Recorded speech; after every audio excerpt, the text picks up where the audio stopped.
Are you thinking about moving to Durham, North Carolina and want to know what really drives people crazy about living here? I'm Alison Wojnarowski with Realty, and welcome to another episode of Living in Durham, where we tell you all about what living in Durham is really like. In this video, I'm going to walk you through the most common complaints we hear from people who live in Durham. Starting at number 10, hurricanes. The last hurricane to do major damage in the area was Hurricane Fran back in 1996, where the eye of the Category 1 hurricane went right through Raleigh. The area was without power for over a week, and most yards were trashed with trees and debris. However, most homes remained relatively unscathed. Hurricanes don't affect the Raleigh-Durham area significantly that often, as it's several hours inland, but the eastern portion of North Carolina will either experience or have close calls multiple times a year. During the months of July through October, Durhamites will definitely keep their eyes on the Weather Channel. It's really nothing to truly worry about though for those who live in Durham, unless you own a beach house as well. But it's always good to be prepared and well informed. Number 9, it's not very walkable. With the exception of some parts of downtown Durham, the city is pretty spread out. The vast majority of communities are not designed to be walkable, so you will need a car.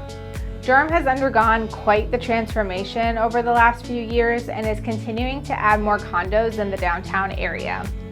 While the area doesn't quite have everything needed for most people to live without a car, it's constantly expanding to make downtown more attractive for young professionals. But if you're used to master plan communities where you can walk to anything that you need, Durham just doesn't have that. There are some popping up in some suburbs like Chatham Park and Pittsboro, but it's just not that widespread yet. Talking about downtown leads us right into our next topic, number 8, the lack of nightlife. Durham's nightlife is arguably better than Raleigh's in regards to bars and cocktail lounges, but if you're wanting an endless variety of clubs to go dancing, Durham may not be right for you.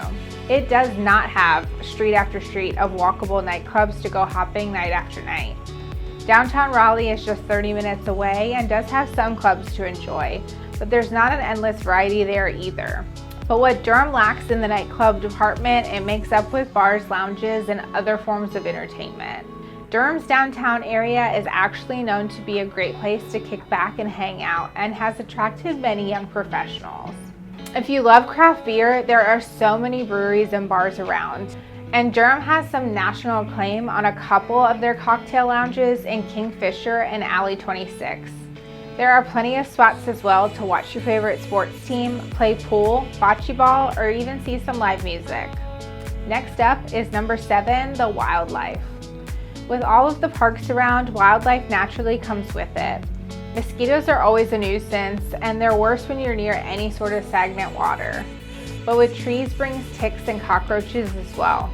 Most people have pest service to help alleviate the problem, and it typically works quite well. We do have snakes, and while most are non-venomous, copperheads are the most likely venomous snake that you could encounter. They are not aggressive unless threatened or cornered, and are not really something you see unless you go looking for them. The last animal worth mentioning is the abundance of deer that we have. Hunters in the area help to control the population, but be cautious when driving at night on back roads. You're definitely likely to spot a deer. Moving on, number 6, the housing prices and the housing market. It's no secret that the housing market has become crazy all over the country, but Durham's percent price increases are among the nation's highest, as the average home value is now in the low 400,000s, and it's trailing right behind Raleigh.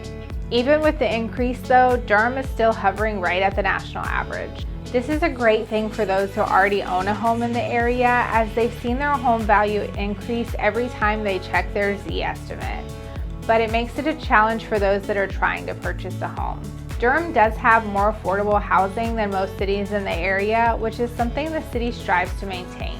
For those who do choose to call Durham home though, you won't be disappointed with the long-term appreciation. With a thriving economy and so many tech companies choosing to open new campuses here, home prices are only forecasted to continue the upward trend over time.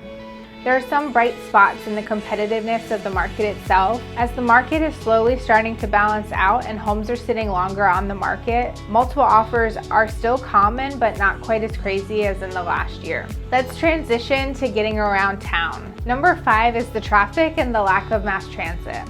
If you've watched my other videos on Durham, you'll see the commute times as a pro. While commute times to RTP are excellent in comparison to other areas of the Triangle, traffic can get heavy in certain areas. Stay away from parts of Highway 501 and I-40 during rush hour. NC 147 and Highway 98 can get busy as well. The population center is fairly spread out once you get outside of downtown, so local roads don't get overly congested, but the main commuting highways can get crowded. Next up is number 4, the hot weather. In general, the weather here is very nice. Durham experiences all 4 seasons with very mild spring and falls, cool winters with the occasional snow, but it has hot summers. Okay, we aren't Florida, but the humidity here in July and August can make you sweat as soon as you step outside. We usually have highs in the upper 80s and 90s, but the humidity can increase the heat index to triple digits. Another issue is the pollen. For about 3 weeks in the spring, the whole area is covered in yellow dust. If you have allergies, make sure you load up on the meds. Getting down to the last 3. The number 3 worst thing about living in Durham is the lack of pro sports. If you can't live without seeing the major professional sports live, then Durham is not for you. While Raleigh does have the NHL's Carolina Hurricanes, who have been pretty darn good lately, they don't have MLB, NFL, and NBA nearby. Charlotte, which is a little over 2 hours away, has the NFL's Carolina Panthers and NBA's Charlotte Hornets, but the closest MLB team is the Washington Nationals in DC. Durham's main sports attraction is the AAA Durham Bulls that offers an incredible atmosphere. Their post-game fireworks are amazing. There are several other minor league teams in the area too. The NCFC and Carolina Courage professional soccer teams play just a few minutes down the road in Cary as well. But while Durham doesn't have many professional sports, it has one of the best college sporting scenes in the entire country with Duke, UNC, and NC State. Tailgating at NC State football games is one of a kind, and the Duke-UNC basketball rivalry is possibly the best in the nation. Attending a game at Duke's Cameron Indoor Stadium is electrifying. Alright, number 2 is the taxes. So even though Durham is cheaper to live in than Raleigh overall, Durham's taxes are actually higher than Raleigh's.